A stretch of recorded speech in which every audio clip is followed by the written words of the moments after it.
ಕಾಳಗಿ ತಹಶೀಲ್ದಾರ್ ಕಚೇರಿ ಮೇಲೆ ಲೋಕಾಯುಕ್ತ ಅಧಿಕಾರಿಗಳ ಕಾರ್ಯಶೋಧನೆ.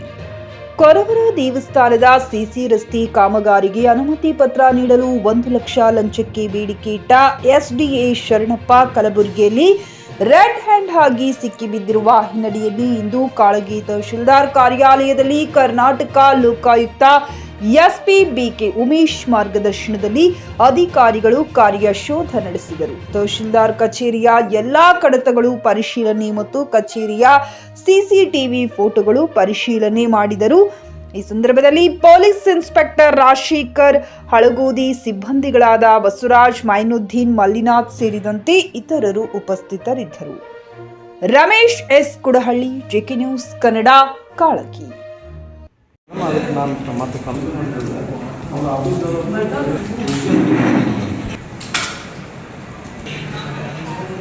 ಜೆಕೆ ನ್ಯೂಸ್ ಕನ್ನಡ, ಇದು ಭ್ರಷ್ಟರ ಪಾಲಿಗೆ ಸಿಂಹ ಸ್ವಪ್ನ. ನಿಮ್ಮ ಮಕ್ಕಳ ಉಜ್ವಲ ಭವಿಷ್ಯಕ್ಕಾಗಿ ಶ್ರೀ ಶಬ್ರ ರೇಣುಕಾ ವೀರ ಗಂಗಾಧರ ಶಿವಾಚಾರ್ಯರ ಮಾರ್ಗದರ್ಶನದಲ್ಲಿ ನಡೆಯುತ್ತಿರುವ ಶ್ರೀ ಶಿವಯೋಗಿ ವಿದ್ಯಾಲಯ ಶಾಲೆಯಲ್ಲಿ ದಾಖಲಾತಿ ಪಡೆಯಿರಿ. ಇಲ್ಲಿ 1ನೇ ತರಗತಿಯಿಂದ 10ನೇ ತರಗತಿಯವರೆಗೆ ಪ್ರವೇಶ ಪ್ರಾರಂಭವಾಗಿದ್ದು, ಉನ್ನತ ಗುಣಮಟ್ಟದ ಶಿಕ್ಷಣದ ಜೊತೆಗೆ ಆಟ, ಯೋಗಾಸನ, ಡ್ಯಾನ್ಸ್, ಕರಾಟೆ ತರಬೇತಿಯೂ ನೀಡಲಾಗುತ್ತದೆ.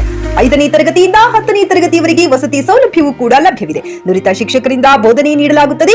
ಎಸ್ಎಸ್ಎಲ್ಸಿಯಲ್ಲಿ ಈ ಶಾಲೆಯ ಫಲಿತಾಂಶವು 100%ವಾಗಿದೆ. ಹಾಗಿದ್ರೆ ತಡೆಯಾಕೆ? ಇಂದೇ ಭೇಟಿ ನೀಡಿ ಶ್ರೀ ಶಿವಯೋಗಿ ವಿದ್ಯಾಲಯ, ಹುಮ್ನಾಬಾದ್. ಹೆಚ್ಚಿನ ಮಾಹಿತಿಗಾಗಿ ಸಂಪರ್ಕಿಸಿ 8747071091 ಅಥವಾ 9164643288.